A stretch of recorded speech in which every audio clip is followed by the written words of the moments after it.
स्वागत है आप सभी का। मैं हूं नैन्सी गौतम। सीधे रुख करेंगे एसीएस अवनीश अवस्थी का कुछ कहने सुनेंगे।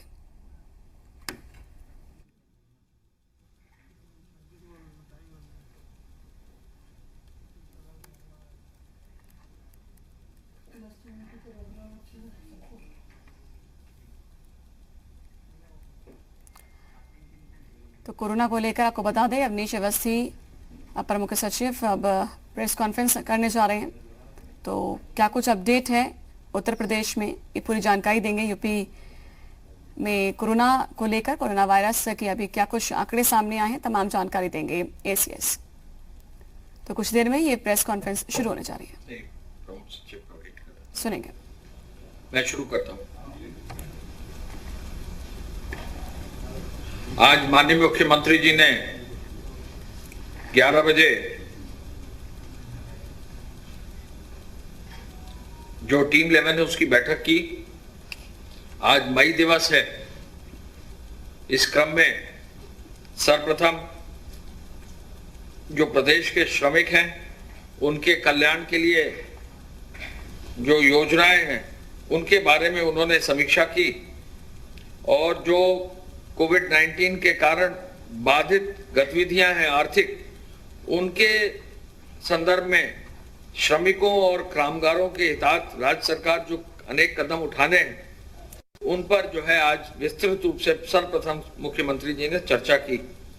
आपको मालूम है आज 4:30 बजे माननीय मुख्यमंत्री जी सभी ऐसे श्रमिकों से जिनसे जो है वीडियो कॉन्फ्रेंस से कनेक्शन मिलेगा, उनसे ऐसे लोगों से जो है आज पुनः वो चर्चा करने जा रहे हैं और उनसे जो है वार्तालाप भी करेंगे। और श्रमिक दिवस के अवसर पर जो राज्य सरकार की योजना के अंतर्गत जिन जिन लोगों को लाभ मिला है उनके खातों में धनराशि गई है, उनसे जो है इंटरेक्शन आज 4:30 बजे शाम को होगा। मुख्यमंत्री जी ने कहा कि अब तक दिल्ली से लगभग 4 लाख प्रवासी श्रमिक और कामगार, हरियाणा से 12,000 से अधिक श्रमिक आए हैं, अन्य राज्यों से भी श्रमिक आ रहे हैं, तो इनकी वापसी भी चरणबद्ध रूप से हो रही है। इस पर भी उन्होंने आज विस्तृत चर्चा की। मुख्यमंत्री जी ने ये जाना कि आज मध्य प्रदेश से लगभग 155 बसों से 5,259 हमारे श्रमिक भाई जो हैं आए हैं, वो हमारे प्रदेश में आ चुके हैं। कुछ ही जनपदों में अब पहुंच रहे हैं और विभिन्न जनपदों में उनको रिसीव करके उनके पुनः मेडिकल चेकअप किया जा रहा है। 5259 155 बसों में, और इसके साथ ही लगभग 50 बसों में उत्तर प्रदेश में जो मध्य प्रदेश के हमारे श्रमिक थे क्वारंटाइन सेंटर्स में, लगभग 1341 लोग मध्य प्रदेश चले गए। तो मध्य प्रदेश से जो आदान प्रदान होना था वो आज पूरा हुआ। उसकी भी माननीय मुख्यमंत्री जी ने समीक्षा की। और कल जो है राजस्थान और उत्तरांचल से जो है श्रमिकों का जो है आदान प्रदान होगा। राजस्थान से लगभग 6,500 से अधिक श्रमिक आएंगे। राजस्थान के कम श्रमिक हमारे प्रदेश में हैं। उत्तरांचल के करीब 1,500 श्रमिक हैं जो हरिद्वार और बरेली से जो है लाए जाएंगे हमारे प्रदेश में। तो आज श्रमिक दिवस के अवसर पर मुख्यमंत्री जी ने श्रमिकों के संदर्भ में, उनकी वापसी के संदर्भ में बहुत ही विस्तृत समीक्षा की। उनका कैसे स्वास्थ्य परीक्षण हो, उनका कैसे जो है डेटा कलेक्ट हो, उनका नाम, पता, मोबाइल नंबर और विवरण रखा जाए, और फिर कैसे जब वो जिले के क्वारंटाइन सेंटर से होम क्वारंटाइन में जाएंगे तो वहां कम्युनिटी किचन कैसे चालू किया जाए, शौचालय कैसे व्यवस्थित की जाए और सुरक्षा कैसे की जाए, इस पर भी जो है आज उन्होंने समीक्षा की। आपको मालूम है कि हर व्यक्ति जो क्वारंटाइन सेंटर से होम क्वारंटाइन में जाता है तो उसको खाद्यान्न का एक पूरा पैकेट दिया जाता है, जिससे कम से कम 1 हफ्ते तक का उसके पास राशन की सामग्री रहे, भरपेट भोजन उसको क्वारंटाइन सेंटर पर मिले। इसकी भी आज उन्होंने समीक्षा की। उन्होंने, मुख्यमंत्री जी ने यह जरूर कहा है कि स्वास्थ्य परीक्षण में कोई कमी नहीं होनी चाहिए। उन्होंने ये जरूर कहा है कि घर पर होम क्वारंटाइन में 14 दिन वो घर पर भी जरूर रहे।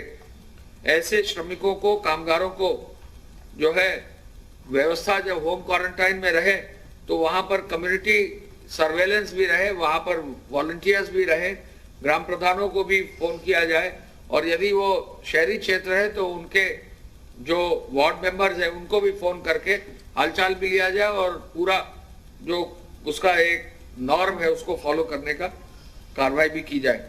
प्रदेश को बॉर्डर को सील करने का, सीमावर्ती क्षेत्रों में सतर्कता बरतने का निर्देश उन्होंने दिया है। मुख्यमंत्री हेल्पलाइन से ग्राम प्रधानों और नगरों के पार्षदों को मैंने आपको बताया कि उनको, लोगों को ये भी क्षेत्र में बताया जाए कि यदि कोई चोरी छुपे आ गया है या बिना बताए आ गया है तो ऐसे लोगों की सूचना जरूर दे दी जाए, जिससे कि इनका हेल्थ चेकअप अवश्य हो जाए। ऐसे लोगों की जो चोरी छुपे आ जाते हैं या बिना बताए आ जाते हैं, कोरोना कैरियर की होने की संभावना भी रहती है। तो गांव के हर व्यक्ति को सतर्क रहना चाहिए, गांव के प्रधान और उनके सदस्यों को सतर्क रहना चाहिए कि गांव में कहीं भी अगर बाहर से व्यक्ति आ रहा है और बिना बता के आ रहा है तो उसकी सूचना जरूर दें, उसका स्वास्थ्य परीक्षण जरूर हो। मुख्यमंत्री जी ने मरीजों की स्थिति को देखते हुए L1, L2, L3 कोविड चिकित्सालयों में उपचार के लिए जो भर्ती किए जा रहे हैं, इमरजेंसी के सेवाओं के लिए भी व्यवस्था का उन्होंने निर्देश दिया। टेलीमेडिसिन पर उन्होंने, टेली कंसल्टेंसी पर पुनः बल दिया और ये कहा कि टेली कंसल्टेंसी के माध्यम से चिकित्सीय परामर्श जो दिया जाता है वो सरकारी और निजी चिकित्सकों को जो है देने की सुविधा हो, इसके लिए समाचार पत्रों में इसकी सूची जाए। पूल टेस्टिंग का लाभ मिला है, प्रमुख सचिव स्वास्थ्य आपको बताएंगे। पूल टेस्टिंग का काफी लाभ मिला है। एक बार में कम से कम ये पता लग जाता है कि कौन कौन से पूल में कौन कौन लोग संक्रमित नहीं है। तो भारी संख्या में जो संक्रमित नहीं लोग हैं उनको बाहर जो है पूल टेस्टिंग में करके निश्चिंता एक आ जाती, और जो लोग संक्रमित हैं वो फिर निर्धारित हो जाता है। तो ऐसे में पूल टेस्टिंग को और मजबूत करने के लिए और गुणवत्तापरक टेस्टिंग और किट्स को और वैश्विक स्तर पर जो टेक्नोलॉजी उसको अडॉप्ट करने के लिए मुख्यमंत्री जी ने कहा कि लखनऊ स्थित CDRI, IITR एवं BSEP IP से टेस्टिंग के कार्य कराने के लिए माइक्रोबायोलॉजिस्ट और अन्य मानव संसाधन की व्यवस्था कराई जाए और शनिवार से इस टेस्टिंग को प्रारंभ किया जाए। मुख्यमंत्री जी ने L1, L2, L3 अस्पतालों में और क्षमता वृद्धि का निर्देश तो आपको दिया ही है, लेकिन private engineering college, dental college, nursing college में आवश्यकता अनुसार अगर जरूरत पड़े तो L1 और L2 चिकित्सालय स्थापित हो, इसका भी निर्देश उन्होंने दिया है। आगरा और कानपुर में अतिरिक्त प्रशासनिक व्यवस्था और डेडिकेटेड मेडिकल टीम भेजने का भी निर्देश उन्होंने आज दिया है, और वरिष्ठ अधिकारी और वरिष्ठ चिकित्सा के अधिकारी आगरा और लखनऊ पुनः नए सिरे से भेजने का उन्होंने दिया है। उन्होंने आगरा और कानपुर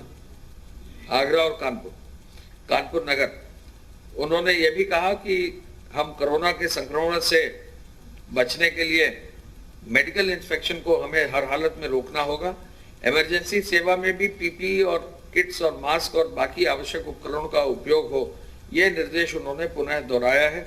मास्टर ट्रेनर भी नियुक्त करने का उन्होंने आदेश दिया है और ये भी कहा है कि रोडवेज की बसों के चालकों और उनके मास्क और ग्लव्स उपलब्ध कराने का भी निर्देश उन्होंने दिया है। उन्होंने ये भी निर्देश दिया है कि नोडल अधिकारी जो है फोन पर उपलब्ध रहे, लोगों की दिक्कतों को सुने और समाधान करें। मंडियों में सोशल डिस्टेंसिंग को भीड़ न एकत्र हो, इसका भी निर्देश उन्होंने दिया है। उन्होंने कहा है डिजिटल बैंकिंग को और प्रोत्साहित करें, और मुझे बताकर खुशी है कि डिजिटल बैंकिंग में जो है बहुत अच्छा कार्य अब हो रहा है, और पोस्टल डिपार्टमेंट जो पेमेंट गांव में कर रहा है, सबसे ज्यादा पेमेंट उत्तर प्रदेश में हमारे यहाँ हुआ है। पूरे देश में पोस्टल डिपार्टमेंट में सबसे ज्यादा पेमेंट उत्तर प्रदेश में हुआ है, जिससे कि बैंकों में भीड़ ना हो। उन्होंने कहा जो बाहर से श्रमिक आए हैं उनके कौशल का विवरण यानी उनका स्किल का जो असेसमेंट भी कर लिया जाए, और स्किल ट्रेनिंग से कैसे उनको आगे जोड़ा जा सकता है, इस पर भी विशेष रूप से जो है उन्होंने आदेश दिए।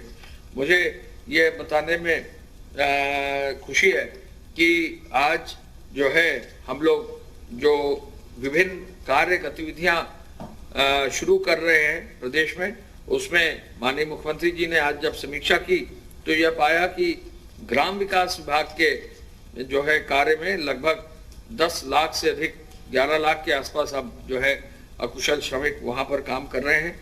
बहुत अधिक और अच्छी संख्या में कार्य वहां हो रहा है। लोक निर्माण विभाग में अब 15,602 करोड़ के कार्य शुरू हो गए हैं और 308 कार्य ऐसे हैं जहां पर लगभग 6,600 श्रमिक कार्य कर रहे हैं। सिंचाई विभाग में भी 148 परियोजनाओं में अब काम शुरू हो गया है और साथ साथ जो है हम ये भी बता दें कि यूपीडा में भी जो है अब तेजी और आ गई है और यूपीडा में भी अब जो है मशीनों की संख्या भी बढ़ गई है और श्रमिकों की भी जो है संख्या बढ़ गई है। इस प्रकार जो है यूपीडा के कार्यों में भी तेजी आई है।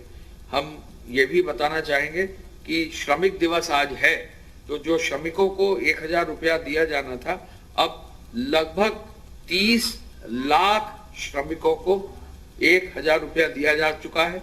इनमें जो विवरण है वो निर्माण श्रमिकों को 16,33,000 है, 173 करोड़ रुपया दे दिया गया है। नगरीय क्षेत्र के श्रमिकों को 7,77,000 हैं, उनको 77.73 करोड़ दे दिया गया है और ग्रामीण क्षेत्र के निराश्रित श्रमिकों को जो है 5,60,000 लोगों को 56 करोड़ रुपया दे दिया गया है। कुल मिला के 297.07 करोड़ दे दिया गया है और लगभग 29.7 लाख यानी लगभग 30 लाख श्रमिकों को अब तक 1,000 रुपए की धनराशि दे दी गई। खाद्यान्न वितरण भी जो है आज इसका वीडियो कॉन्फ्रेंस तो कर ही रहे हैं। खाद्यान्न वितरण में भी मैं बता दूं कि आज से 1 मई से खाद्यान्न वितरण का कार्य भी शुरू कर दिया गया है और खाद्यान्न वितरण अब नए सिरे से लोगों को जो है मिलना शुरू हो गया है। मैं आपको इतना और बताना चाहूंगा कि जो हमारे चरणबद्ध रूप से श्रमिक बाहर से आ रहे हैं तो निरंतर हर प्रदेश से हमारे पास सूचनाएं आ रही हैं। हम लोग जो है हर प्रदेश की सूचना ले रहे हैं। माननीय मुख्यमंत्री जी ने कल सभी बड़े प्रदेशों के मुख्यमंत्रियों को पत्र लिखा है कि यदि उन प्रदेशों से पत्र में ये स्पष्ट किया गया है कि उन प्रदेशों से लिस्ट अगर आती है, मेडिकल टेस्ट आता है और ये पूरा एडवांस में सूचना आ जाती है, विवरण पूरा आ जाता है और ये प्रमाण पत्र आ जाता है कि उनकी मेडिकल चेकिंग हो गई है, तो चरणबद्ध रूप से उनको हमारे प्रदेश में उन्होंने जो है कई प्रदेशों को भेजा है। मैं बड़े जितने प्रदेश हैं उनको उन्होंने बताया है। मैं 1 मिनट आपको बता देता हूं। एक चीज उन्होंने जरूर कहा है कि हम जो भी लेंगे वो चरणबद्ध रूप से लेंगे और एक व्यवस्था स्वास्थ्य विभाग जो है जारी कर रहा है और उसके तहत स्वास्थ्य विभाग जो जारी कर रहा है उसके तहत फील्ड में जो लोग हैं वो एक एक करके जाएंगे। उन्होंने जो दिया है, मध्य प्रदेश के माननीय मुख्यमंत्री जी को पत्र लिख दिया है, उन्होंने पंजाब के माननीय मुख्यमंत्री जी को पत्र लिखा है, उत्तराखंड के माननीय मुख्यमंत्री जी को पत्र लिखा है, उड़ीसा के मुख्यमंत्री जी को पत्र लिखा है, गुजरात के माननीय मुख्यमंत्री जी, हिमाचल के, महाराष्ट्र के, दिल्ली के माननीय मुख्यमंत्री जी और राजस्थान के माननीय मुख्यमंत्रियों को पत्र लिख दिया है। तो काफी प्रदेशों को पत्र उन्होंने भेज दिया है और ये कार्रवाई भी अब आगे बढ़ रही है और हमारा प्रदेश जल्दी से इन लोगों को आगे व्यवस्था पहले जनपद स्तर पर परीक्षण और फिर होम क्वारंटाइन की व्यवस्था कर रहा है। प्रमुख सचिव साहब। धन्यवाद। प्रदेश में अभी तक कुल संक्रमण के प्रकरण 2,281 ये प्रदेश के 63 जनपदों से आए हैं। 2,281 इनमें से जो एक्टिव इन्फेक्शन के केसेस हैं वो 1,685 1685 2281।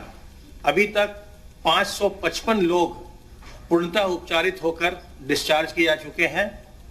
41 लोगों की प्रदेश में कोरोना वायरस के संक्रमण से दुर्भाग्यपूर्ण मृत्यु हुई है। कल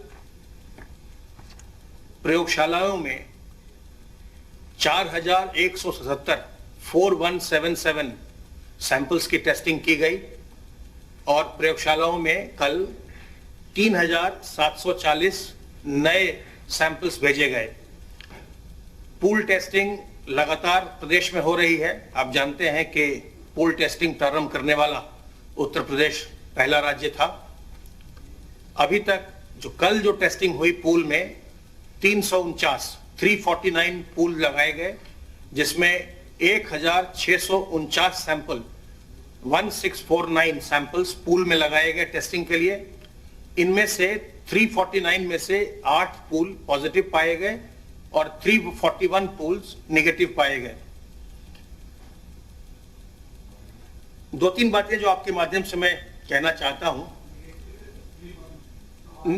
नेगेटिव 341, 8 पूल्स पॉजिटिव। आपके माध्यम से आपके माध्यम से जो डिस्ट्रिक्ट्स हैं जहां पूल पॉजिटिव पाए गए थे वो उसी में इंक्लूड हो जाता है जिसमें इन्फेक्शंस आते हैं, जो हमारे डेली की लिस्ट आपको मिलती है शाम में। मेरठ, गाजियाबाद, अलीगढ़, एटा और बरेली में पूल्स पॉजिटिव पाए गए थे। तो आपके माध्यम से जो मैं दो तीन महत्वपूर्ण बातें बताना चाहता हूं। एक तो ये कि ये जो बीमारी है ये संक्रामक बीमारी है, इसमें कोई स्टिग्मा नहीं है।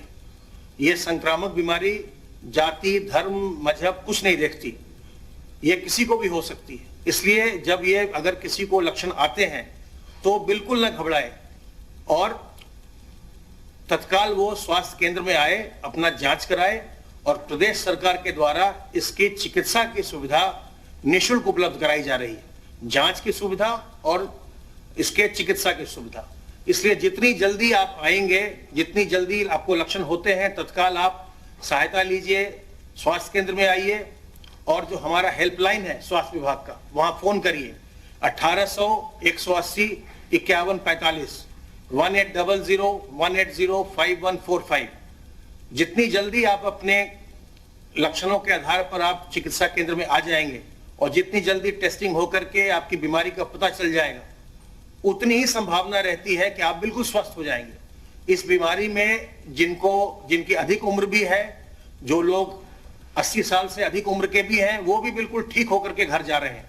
जिनको कोमॉर्बिडिटी है वो भी बिल्कुल ठीक होकर के घर जा रहे हैं। परेशानी उनके साथ हो रही है जो बिल्कुल आखिरी समय में आ रहे हैं, जो बिल्कुल अपने रोग पर ध्यान नहीं दे रहे हैं और जब बिल्कुल तबीयत खराब हो जा रही है और तब वो अस्पताल आ रहे हैं तो परेशानी हो रही है। जैसे ही लक्षण लगे तत्काल इसमें आना चाहिए। और आपके माध्यम से मैं सभी से अनुरोध करना चाहूंगा, सभी लोगों से, कि अगर आपके इर्द गिर्द किसी को अगर ऐसे लक्षण आते हैं उसको बताइए और उसके साथ बिल्कुल सामान्य व्यवहार करें। किसी प्रकार का ना आपको उससे डरना है, ना आपको उसको किसी हीन दृष्टि से देखना है। यह बीमारी किसी को भी हो सकती है। दूसरी बात ये मैं कहना चाहूंगा कि जो टेली कंसल्टेशन की बात है, क्योंकि इस समय बहुत सारे लोग लॉकडाउन के कारण से, अन्य कारणों से अस्पतालों में सेवाओं के लिए नहीं जा पाते, जो इमरजेंसी सर्विसेज हैं उसी के लिए लोग जाते हैं। तो इसमें जो टेली कंसल्टेशन है वो अधिक से अधिक होना चाहिए। और आपसे अनुरोध करूंगा मैं प्रिंट मीडिया से और ऑडियो विजुअल मीडिया से, इलेक्ट्रॉनिक मीडिया से, कि जो आपके विभिन्न शहरों में जो डॉक्टर्स इसकी सुविधा दे रहे हैं, इसको आप नियमित रूप से निःशुल्क रोज प्रकाशित करिए उन शहरों के संस्करण में कि ये डॉक्टर्स हैं, इनका ये फोन नंबर है, इनकी ये विशेषज्ञता है और इनसे आप इस समय में आप इनसे फोन पर सलाह ले सकते हैं। इसमें सरकारी डॉक्टर भी और जो प्राइवेट डॉक्टर्स हैं वो सभी लोग इस प्रकार की सुविधा उपलब्ध करा रहे हैं। तो इसको अगर जितना प्रचारित किया जाएगा, लोगों को उतना ही अपने घर से कम निकलना पड़ेगा, उन्हें चिकित्सकीय परामर्श मिल जाएगा और दवा लेकर के वो घर में ही ठीक हो सकते हैं अगर कोई आकस्मिकता न हो तो।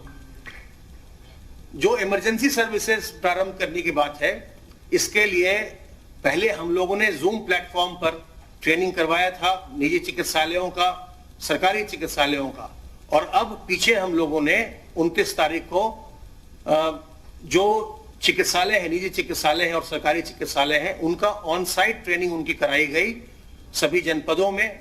और सभी जनपदों में हम लोगों ने ये कहा था कि जो मंडलीय मुख्यालय के जनपद है वहां कम से कम 10 निजी चिकित्सालय और सरकारी अस्पताल सरकारी अस्पतालों में पहले से भी आकस्मिक सेवाएं चल रही हैं, चाहे वो मेडिकल कॉलेज हो, चाहे जिला चिकित्सालय हो। तो निजी चिकित्सालय कम से कम 10 और अन्य जिलों में कम से कम 5 निजी चिकित्सालयों में आकस्मिक सेवाएं और आवश्यक सेवाएं प्रारंभ हो जाएं। उसके क्रम में अभी तक हमारे पास 550 से ज्यादा चिकित्सालयों के विभिन्न जनपदों से नाम प्राप्त हो गए हैं, जिसकी सूची भी हम सूचना निदेशक के माध्यम से आपको हम उपलब्ध करवा देंगे कि किन किन जिलों में कौन कौन से चिकित्सालय पर प्रशिक्षण प्राप्त करने के बाद वो बिल्कुल आकस्मिक सेवाएं देने के लिए तैयार हैं। आइसोलेशन बेड्स में मरीजों की कुल संख्या 1791, क्वारंटीन फैसिलिटी में रखे गए लोगों की संख्या 11782। आइसोलेशन बेड्स 18,000 से ज्यादा व्यवस्थित कर लिए गए हैं और लगातार इनको बढ़ाया जा रहा है, और क्वारंटाइन बेड भी लगभग 22,000 व्यवस्थित कर लिए गए हैं, इनको लगातार बढ़ाया जा रहा है। इसी प्रकार वेंटिलेटर्स भी लगातार बढ़ाए जा रहे हैं। आपके माध्यम से सबों को यह भी अवगत कराना है कि जो भी हमारे L1, L2, L3 के अस्पताल होते हैं उनको हम नोटिफाई करते हैं और नोटिफिकेशन हम पब्लिक डोमेन में भी डालते हैं। तो जहां भी हमारा ये जो L1, L2, L3 है, जो 3 टियर स्ट्रक्चर है, इसमें ये जो लेवल ऑफ केयर है ये उसके हिसाब से है। जहां सबसे प्राइमरी लेवल की केयर प्राप्त होती है वो L1 है। वो ऐसे लोगों के लिए है जिनमें कि बहुत ही माइल्ड लक्षण है या बिल्कुल लक्षण नहीं है पर वो पॉजिटिव है, और जो भी सीरियस केसेस हैं उनके लिए L2 और L3 है।